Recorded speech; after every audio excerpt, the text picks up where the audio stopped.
Hi, everybody. We are back, and this is Mia Perez with Real Conversations with Mia Perez. I'm super excited. We are back at Will's Law Podcast Studio, and we are doing part 2 of relationships. We're super excited, right? There we are. We have a very, very special guest, someone extremely important. Dr. Shelber, are you on the line? I am. Hello. Would you like to introduce yourself? I'm Dr. Roberta Shelber. I'm known as the Relationship Help Doctor, and I work with the partners, the exes, the adult children, and siblings of those relentlessly difficult, toxic people in the world. That's wonderful to hear. Mia said great things about you. I'm excited that you're on my podcast and her podcast as well. This is sort of a duo podcast project. Mia and I have become good friends, and we have some themes and topics we like to discuss. We like to collaborate and provide information to our listeners about relationships and such. This month is the month of love with Valentine's Day coming up. She wanted to discuss relationships, the dating scene. We had some questions for you. Are you ready for us to, start? Oh, yes. Wonderful. Well, let me just give you a little preview, because last week, we covered what it was basically when someone, let's say they just get divorced, broke up, fresh out of relationship, basically. How do you get back out there, the healing process, how long should you wait? So we covered a little bit of that, but we definitely have so much more to go over, and we would love the opinion, of course, of an expert such as yourself. Sure. Fire away. Ask me anything. Well, I guess this is going to be a very generic question, and you can take it to the direction that you want to. But how does one go about finding the right person for them? And I know that's a very general question. It's probably got a broad answer to it, but I'll let you answer it however direction you want to take it. Well, you're right. It's very broad, and it's also very, very, very specific to the person who is on the search. I mean, the first thing that a person must do is get to know themselves, and that's the thing that most people are not wanting to do.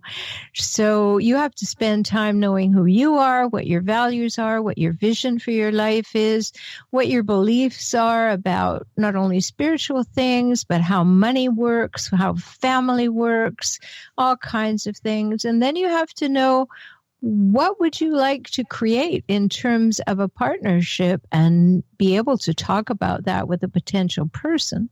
Now, how is it that you find out who you are and learn about yourself, learn about your likes, dislikes, the type of relationship you want to create with someone new?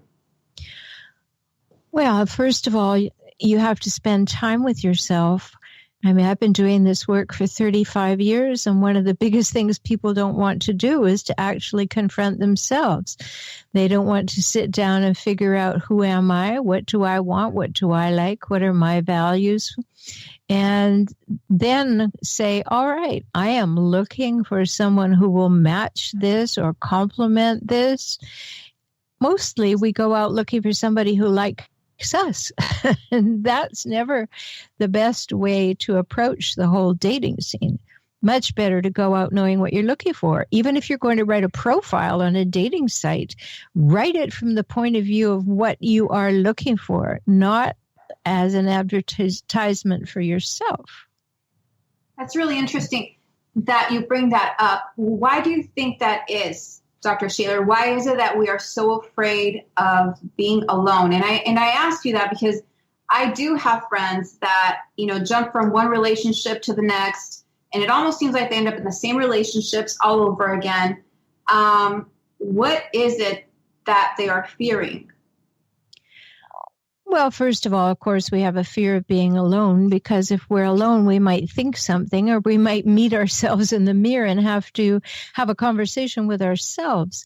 So when we are always outgoing, that's a way that we can avoid getting to know ourselves. Also, I mean, it depends a lot on your upbringing. If you come from a healthy, happy, functional family where being at home is wonderful and there are always people to talk to, that makes it so you want to recreate that.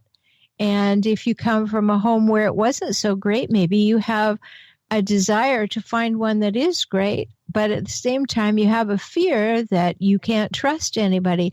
So you have to come to really know and understand yourself and what's driving your bus so that you can then go out into the dating world with some kind of understanding of what you actually are looking for. That's very interesting. I think that I agree with you. A lot of people just tend to look for someone immediately after the breakup. They kind of go into flight or fight mode or survival mode, and it's immediately establish a dating app account, and they start swiping left and right, looking for their next partner right away. And I've been certainly guilty of that in the past. And but I've taken some time alone. I took about 2 years and during a period where I stayed out of a relationship, and I can honestly say that it was very healthy for me to take that time off. Well, but I did want to ask one thing that you mentioned, which is really hits home for me. And I say this because me growing up, being Latina, and it's like we always had so many people living with us. I'm used to a house full of people, like you said, always someone to talk to. I was never alone. So we talked about being fresh out of divorce or out of a relationship the last time. And the one thing that I've shared with people is that I felt that because I grew up in a house, like I said, there was always people there. When my family moved, I didn't know what to do with myself because I found myself completely alone. And my first thought was like, well, I need to get married. And I did. And that was a huge mistake for me because I didn't know myself.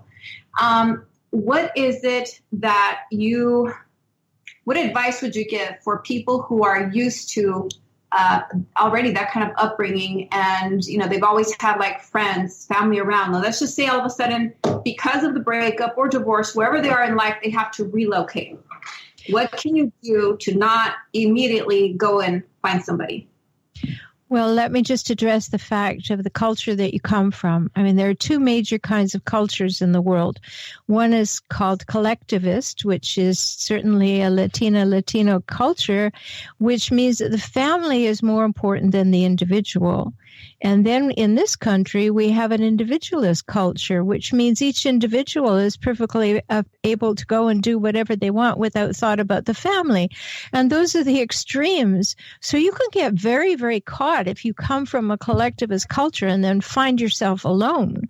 Because, like, where are all those people who tell me who I am and fill my day and give me validation that they love me? Well, now we don't have any of that. It's very, very quiet. So learning to say, this is a good thing. Don't panic. This is going to be a good thing. We'll just start to learn some things. Like, I have a course that people can take. It's called Emerge, 21 Steps to Empowered Emotional Savvy. And when people go to my website, they can get it. It's only $9. It lasts for 45 days by email.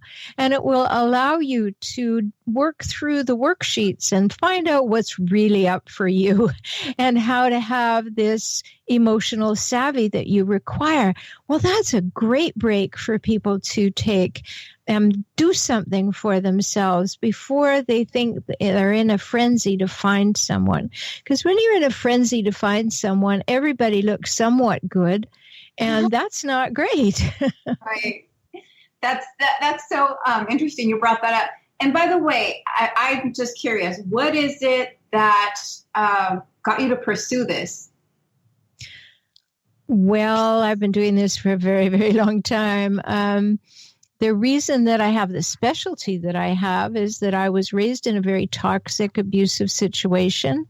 And when you're with toxic people, they skew the way that you look at the world and the way you look at yourself. And you have to do a great deal of work to stay centered and find your way back. And when I wanted to do that, there was no help for that. So that's why I do what I do. I was about to go to medical school and found that I was going to be a mother. So I shifted and got a PhD in psychology. Wow, that is so interesting. And here you are helping the world now, because I have seen a few of your, I've listened to a few of your podcasts, and they really are amazing. So definitely when we bring up a topic of toxic relationships, we'll definitely have to have you back on that. So I'm really excited that you're here with us right now. And I think Will has another question. I do have a question. Back to a more optimistic approach. So once you take the time off to get to know yourself and really do the inner work to determine what it is that you need instead of what you want from a relationship, or who would be the right person or the correct compatibility, what do you recommend to people who are single? What should they do to find the right partner? Should they go to local coffee shops? From your experience dealing with clients, what do you offer? I think that people should go out and do what they love to do, because they would do it anyway if they were alone. So if you like to hike, join a hiking club. If you like to play tennis, play tennis. You know, whatever it is that you like, so that you are going to be in a situation where you may meet like-minded folks. I mean, how many people think, oh, I'm single. Oh, where do I have to go? Well, I better go to a bar. Well, what do people do there? They drink. Is that what you want? I mean, give your head a shake and ask yourself, is this what I want to be doing after I find the person? I don't know. Ask Will. He's there every week, and I'm just kidding.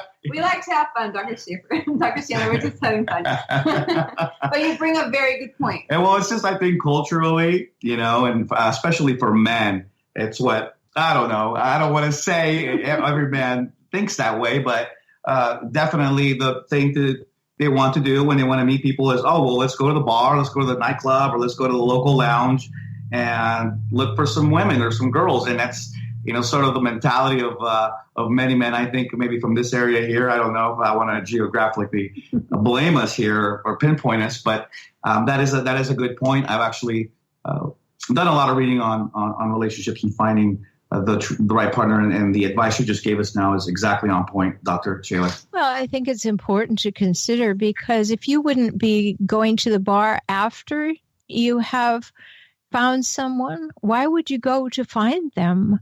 Now, I know some people are a little bit non-creative. They don't know what else to do. But if you've done your inner work and you find, all right, here are the things that bring me joy. Here are the things that I like to do. Here are the things that I would do on my own. Then you have an opportunity of finding someone else who would like to do those things as well. And that means that you're going to have a good time whether or not you meet someone, because you are doing something you want to do. You know, I used to give big seminars once a month for singles. There'd be 300 people in the room, and I'd walk in and say, how many of you took yourself out to dinner today? And or since I saw you last? And there would be just a few hands. How many of you took yourselves to the movies? Even fewer hands. Well, if you won't take yourself out, why should somebody else? It's really important for you to be living your best life with or without a partner. And when you are on your path, living your best life, living from your own values and vision for your life, then you will find someone to walk with who's also on that path. I absolutely agree. And that's one thing that I did take time to do. And I found myself really enjoying being alone, which was something I was so afraid of before. I couldn't stand it. I mean, I even had to have the radio on, the TV on in my room, something, because I don't know, then I would just get lonely, or I'd have to call somebody on the phone. And a few years back, I really did take that time. Like you said, if I wanted to watch a movie, I'd go to the movies by myself.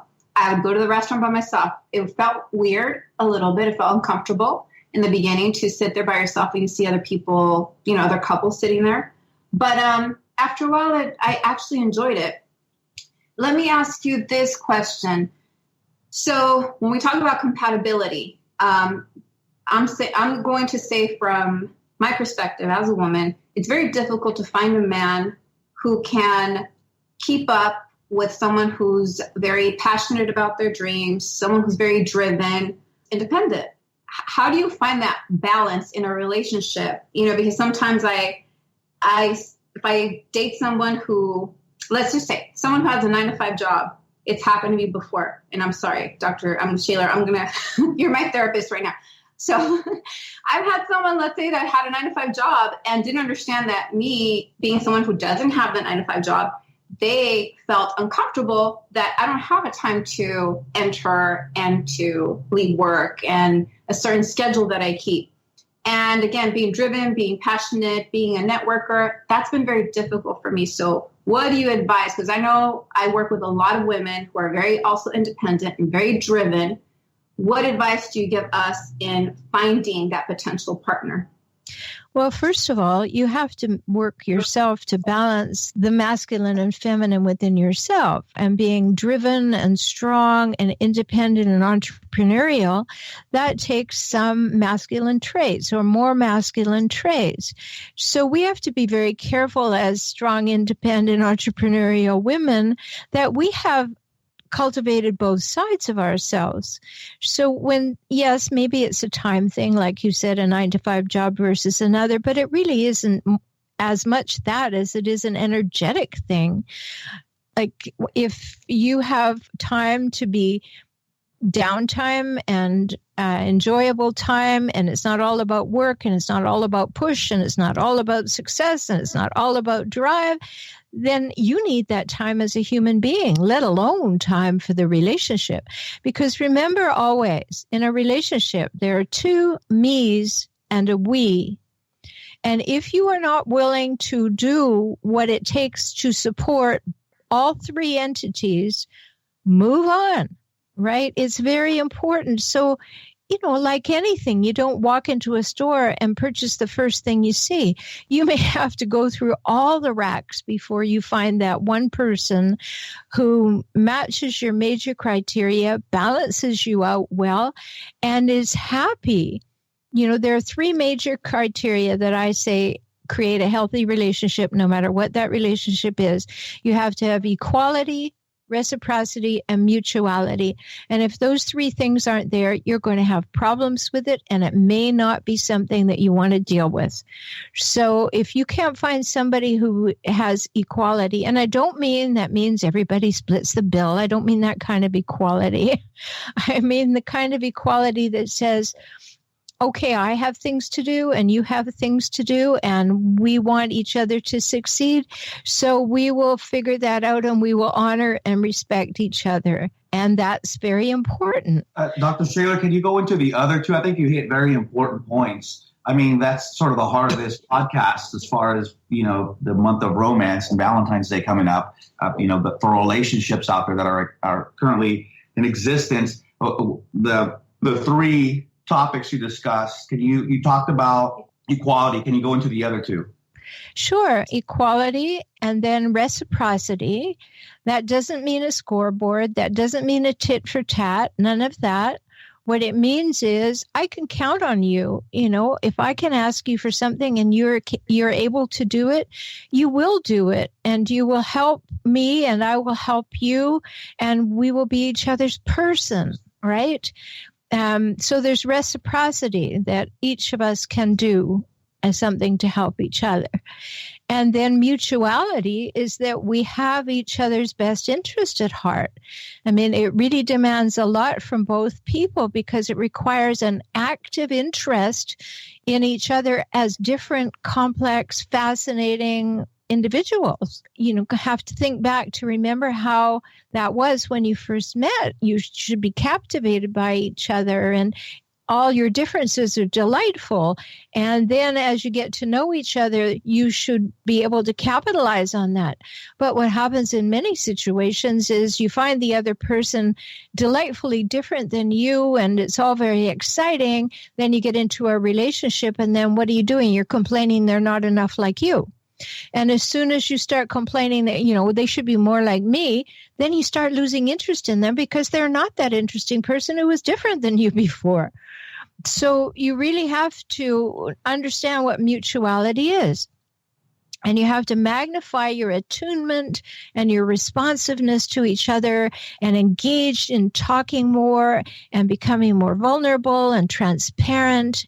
And you have to be 100% safe to share what's going on within you and listen to what's going on within your partner and how they feel about it, and have maximum empathy and create a safe sanctuary for each other in the world. And that's why I say that equality, reciprocity, and mutuality are absolutely required to have a healthy relationship.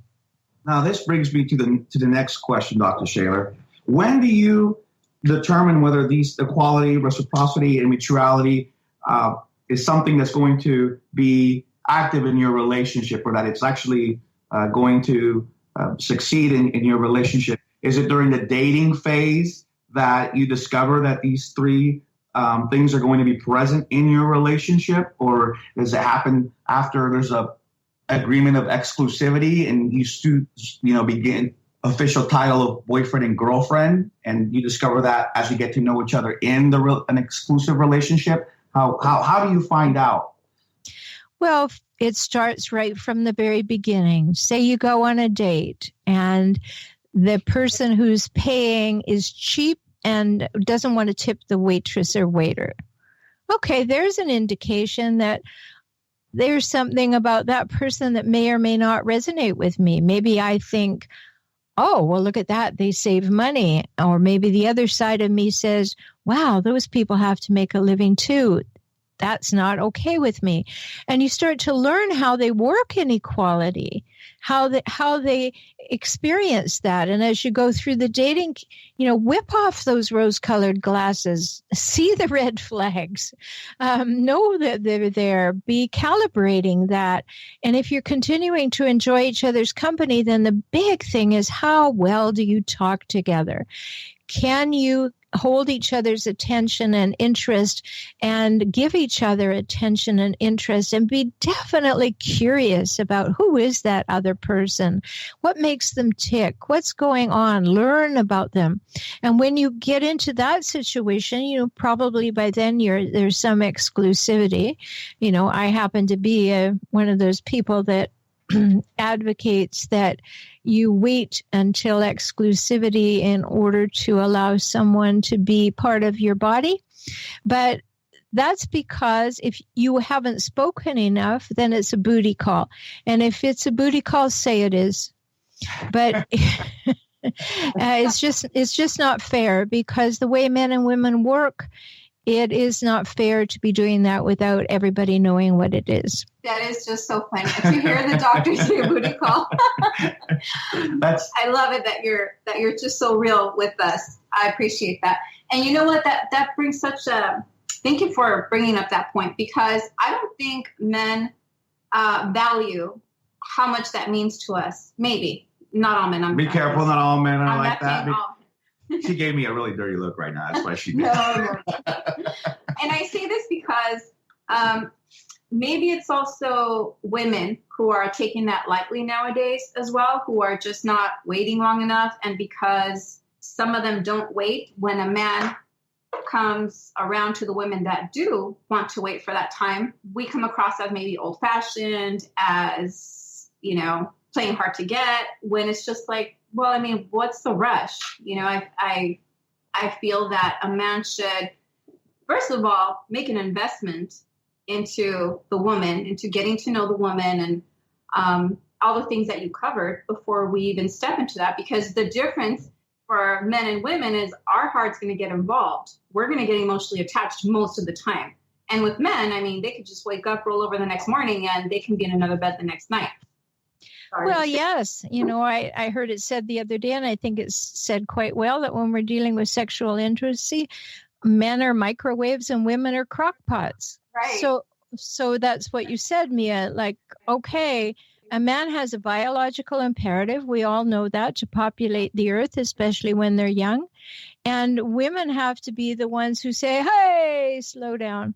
That's not going to happen in that way, because you are a future parent to my children, a partner that I need to be able to trust and care about. And yes, we're going to very primitive feelings and things that have been going on in our bodies and development for a long time. But we have to be very aware of that. And it's only wise. It's not prudish. It's not old-fashioned. It's nothing. It's healthy. It's healthy to say, I do not want to be part of a serial monogamy that rotates on a daily basis, you know? Yeah.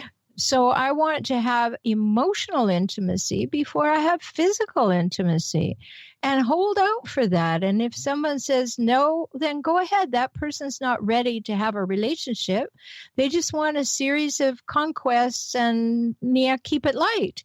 That's okay. They're at a different phase than you are in life, but just notice that and say, okay, move on.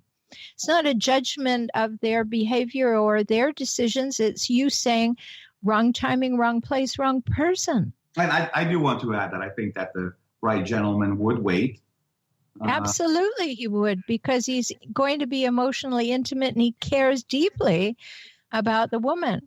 But if somebody doesn't want to wait and they try to talk you into it and they make you wrong for waiting, then move on.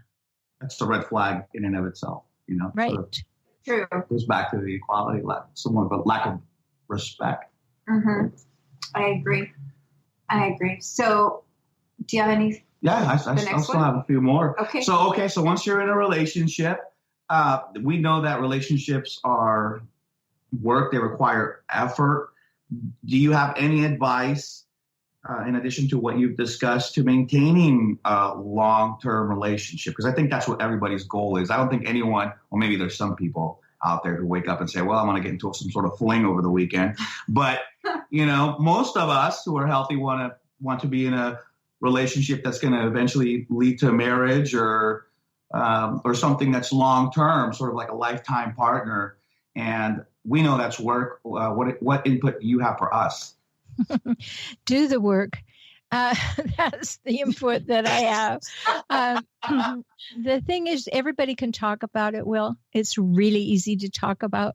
Oh, I know we need to do this. But, you know, if you take an inventory of yourself and you find, okay, I'm not up for that, and you know that about yourself, then you're good. But if you get into a mismatched relationship and one person wants more than the other one, everybody knows that happens, then you have to have deep ability to talk.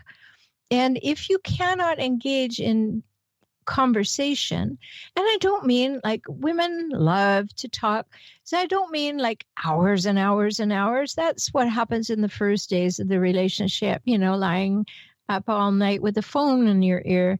But when you're developing a long-term relationship, talk about this tough stuff. Talk about monogamy, talk about money, talk about how equality works in your relationship, what it looks like. Find out what a person is willing to do and not willing to do for you or with you. I mean, ask the tough questions. Too many people, and I've been doing couples work for a very long time. Too many people say, well, they're not the person that I married. Well, how much investigation went into that marriage thing? Most of it was hormone haze and wedding days. And then, whoops, like now here I am with this person. What am I going to do now? I really have to get to know this person. If I get to know them and I don't like them, what's the problem? What am I going to do then? So it really requires an investment. And if you think that you have the goods to have a long-term relationship, you'll find out if you talk about the tough issues, because that's what's going to happen when you have a long-term relationship. You have to be able to handle tough issues with nobody walking out. Okay, so I have this question because, we're all wondering, how long does it take? How long do you really know somebody? Because you can go out with someone and they can, be the best potential partner, and then in time you start noticing little things. So how long should you actually wait so you feel like you know somebody? Well, you're probably not going to like my answer, but I think you need a journey around the sun at a minimum. So a year. Because here's part of why I say that. when with my work with toxic relationships and people that I call hijackals, and that's my trademark term. And what a hijackal is a person who hijacks a relationship for their own purposes and then scavenges it for power, status, and control. So if you meet one of these charming, manipulative, deceitful, lying people, they look so lovely on the outside, but they're in a hurry. These are the people who will say to you, oh, I hardly know you, but I love you. As soon as I saw you, I knew I needed to marry you. We would make beautiful babies, don't you think? And they want to get in this big hurry because they can't sustain a relationship. They're pretending to be that person. Hijackals love bomb. That's what we call it. They know what you want. They can read you like a book. They give you what you want. They say all the right things, and they're in a big hurry so they can get to what I call in my books the gotcha factor. Okay, I gotcha. Now I can give up my love bombing self and go back to being my self-serving self. So you need to find out how solid things are. And the way that you do that is you walk through life together for at least a year. You see how they respond when there's adversity. You see how they respond in joy. You see how they respond when you have to make a big decision together, or how they make a decision alone, how they include you or how they don't, how they behave with their family, whether or not you want to be part of that family. I mean, you've got to learn a lot of things. I think it's very important that we look at those red flags and we look at the way that they manage conflict in order to determine whether they're compatible. They're not one of these hijackers. Hijackal. Jackal. Hijackal. Well, they hijacked the relationship too with their control. So,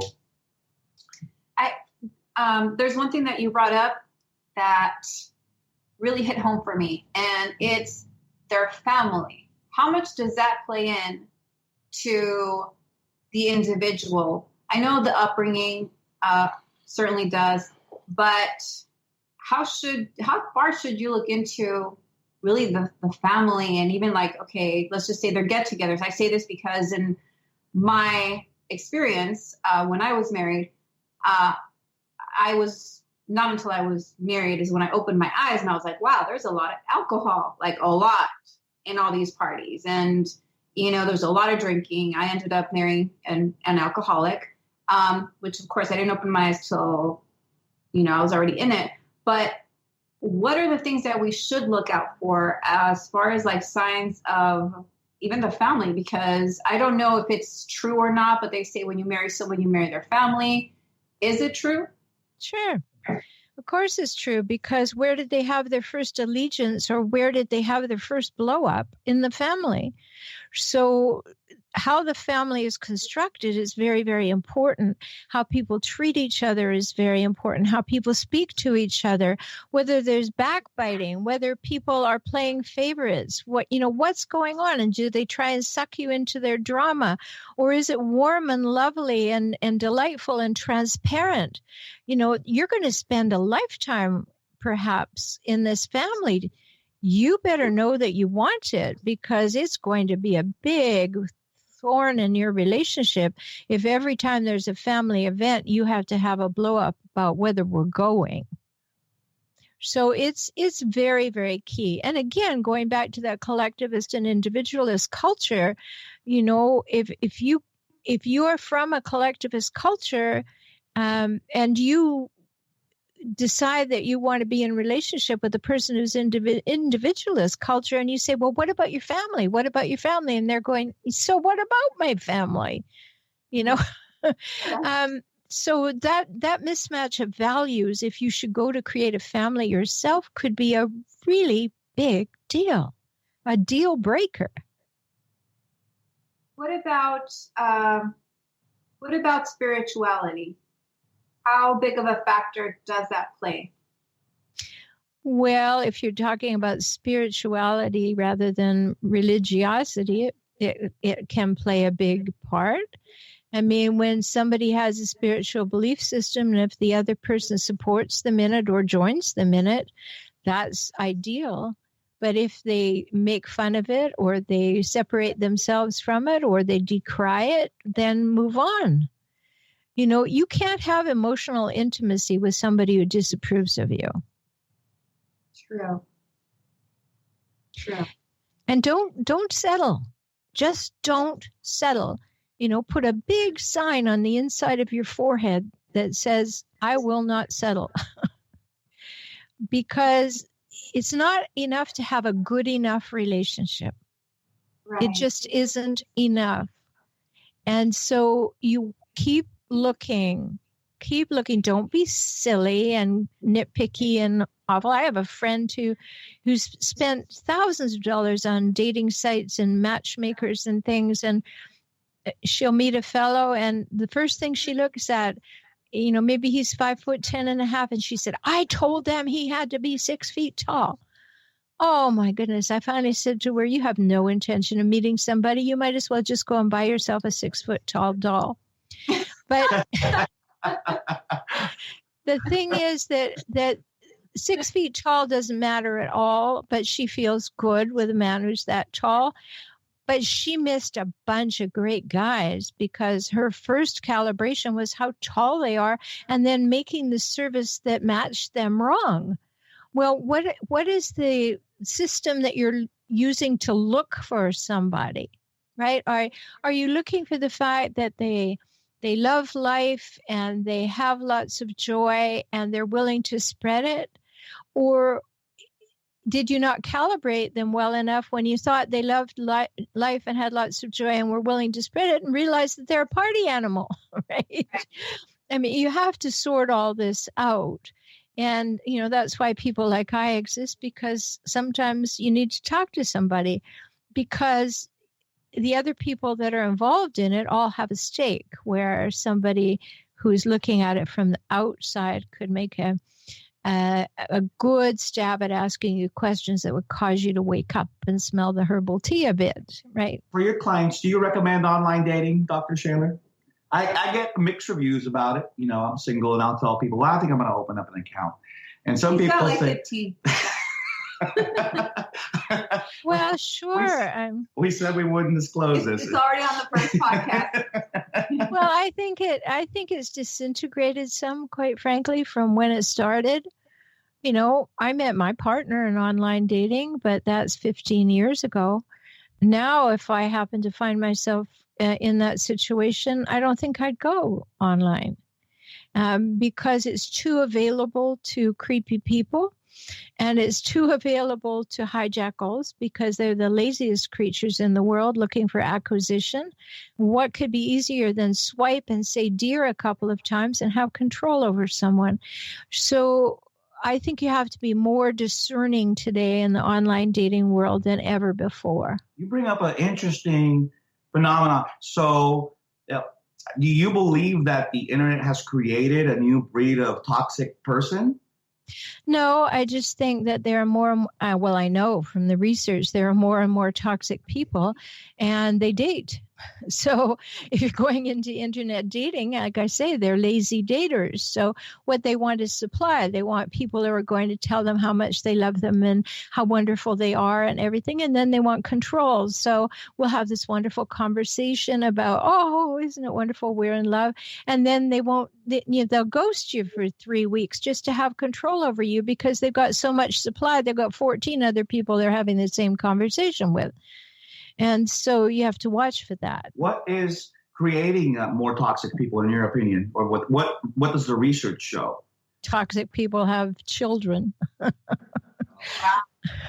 But also we've been through an age of entitlement where there was a lot of money around, more than usual, and people raised children who didn't have to work for their money or have to do chores, and thought they could just ask for anything and have it.